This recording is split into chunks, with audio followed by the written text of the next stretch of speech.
That's not to suggest that everybody who objects to my policies may not have perfectly good reasons for it. If you're living in a town that historically has relied on coal and you see coal jobs diminishing, you're probably going to be more susceptible to the argument that I've been wiping out the economy in your area.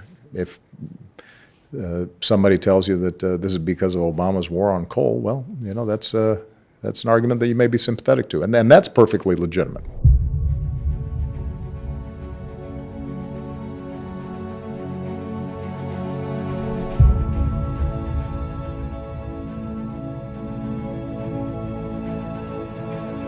The predominant thing is coal in southern West Virginia, and it drives the engine for everything else, all the support, people who are fabricators, welders, machinists, people who work as mechanics. They were doing great because the coal industry was thriving. If somebody wants to build a coal-powered plant, they can.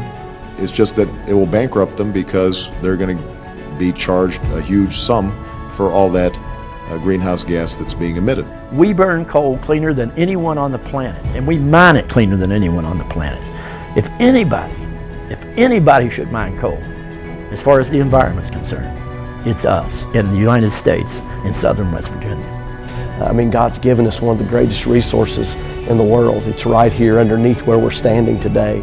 It's been powering our country. It's been providing so many jobs. In wartime, it has created ships. It has created tanks. It's done so much.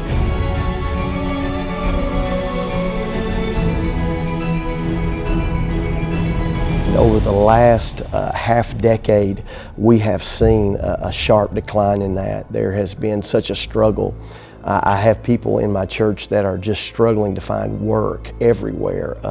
There's almost a depression that's hitting them mentally as far as economically. Lawmakers must tackle a multi-million-dollar budget deficit. The state is in this financial mess because the coal severance tax plummeted $190 million in just the past year. As we move into 2016, more than 500 coal miners will be laid off by Murray Energy. Lisa Jackson at EPA are doing everything they can to put coal out of business, and this is a major source of electricity for the United States. The mindset due to this downturn in the coal industry and the struggle that it's been has really caused so much mental anguish. People in the community was happy because there was people going into gas stations, buying their lunches, buying pop, buying their gas. They was going into these restaurants, bringing their whole families in. Now you don't see that. Now it's nobody hardly eats at these restaurants around here. Restaurants are slowly just leaving, small businesses, flour companies, stuff like that's just leaving because they don't have people to buy anything. And the EPA rules mean no more new coal plants. Isn't that the destruction of a great American industry? I mean, people who have those jobs today, tens and tens of thousands of people say, that's going to hurt the economy. Well, the irony is that what's actually hurt coal is not any EPA rules. I also want to say a special word about coal. We have to move away from coal. Everybody understands that. There's no doubt about it. We really need the EPA, and of course, Obama. Thank you. Thank you. Last week announced, I think it was called the Clean Power Program. Some people called it a war on coal. I hope it is a war on coal, is it?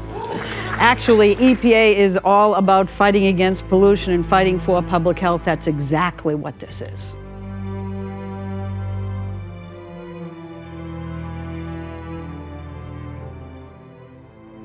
I heard rumors upon rumors that the coal mines was going down, that I needed to get out. But I went back through my family, through all the older people in this town, and said, have you seen anything like this? They said, yes, it goes up and down, don't worry. They said, you're safe, you've got a good job. Well, I'd sit here at the house and I'd worry about my job every day, thinking, I hope I don't get laid off, I hope I don't get laid off. I don't want my family to have to suffer anything like that. And now it's happened. The children are affected greatly. The way that it's affecting them is they see the stress and they see the pressure of their parents.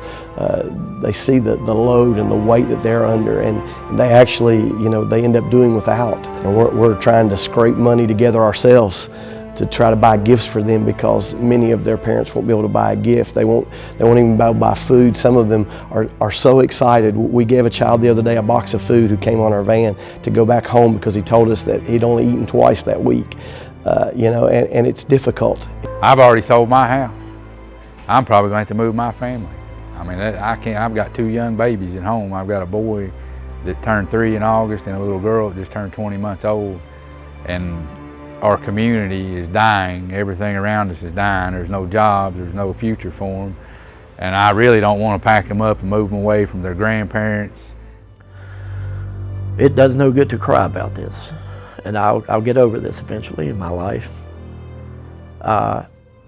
And I promise you, we sit around and think, what can we do?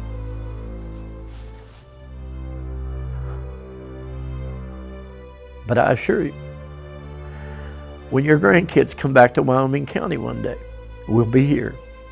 We will make it through this.